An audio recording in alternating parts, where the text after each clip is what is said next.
Aujourd'hui, on parle de Superman et de pourquoi ce personnage au slip rouge au-dessus de son collant bleu est aussi populaire. En fait, Superman, c'est un peu le résumé le plus rapide du monde. Et aussi le plus connu. Il naît sur une planète qui explose. Bon, pas de chance.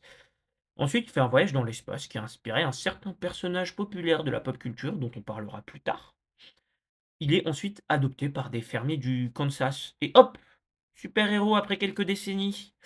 On parle quand même d'un bébé extraterrestre qui apparaît dans un champ. Et les parents se disent, bah tiens, et si on le levait? Bon, genre en mode c'est normal. Mais en fait, c'est ça qui marche, je trouve. Le concept, il est simple, il est propre, il est efficace, pas de drama inutile, n'est-ce pas Batman? C'est juste un enfant élevé avec assez de gentillesse pour énerver tous ceux qui pensent que bah, la compassion, c'est inutile. Le logo de Superman, c'est peut-être le symbole le plus reconnu au monde, avec le logo du McDo. Sauf qu'ici, contrairement à celui du McDo, son logo signifie espoir dans sa langue d'origine. Bon, pas exactement la même chose que ce qu'on trouve dans cette chaîne de fast-food. Et bizarrement, ça marche. On a tous un jour eu besoin d'une figure qui te dit: «Allez, tu peux y arriver, tu peux le faire».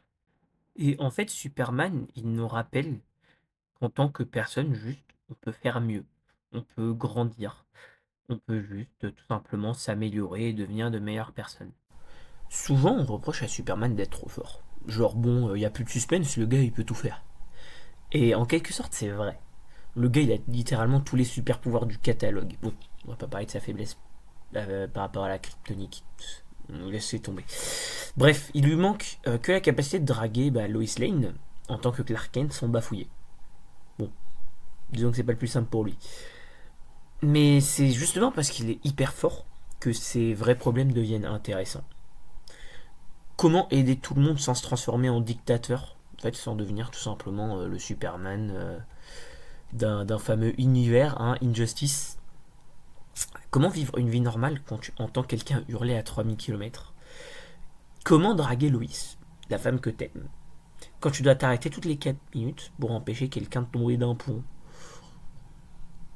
C'est pas facile d'être une bonne personne quand t'es un soleil ambulant et que tu peux littéralement aider absolument tout le monde à tout moment.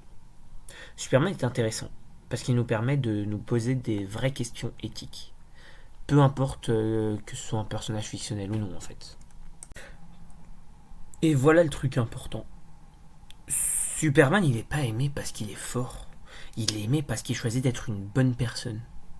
Bah, sérieusement, le gars, il pourrait devenir roi du monde en 3 minutes. Il y a personne qui pourrait l'arrêter. Et pourtant, il préfère écrire des articles dans un journal local et vivre dans un appartement trop petit pour lui. Le gars est humble au point où ça en devient limite suspect. Même pour nous, les lecteurs. On se dit peut-être qu'il a des pensées bizarres, non? Mais en fait, non. Et c'est ça qui est inspirant. Il nous dit que le fait d'être une bonne personne, le fait d'être gentil, c'est pas de la naïveté. C'est le choix le plus courageux de tous. Dans un monde où être mauvais récompense parfois plus qu'être une bonne personne, il faut montrer que l'on peut réussir en restant justement une bonne personne.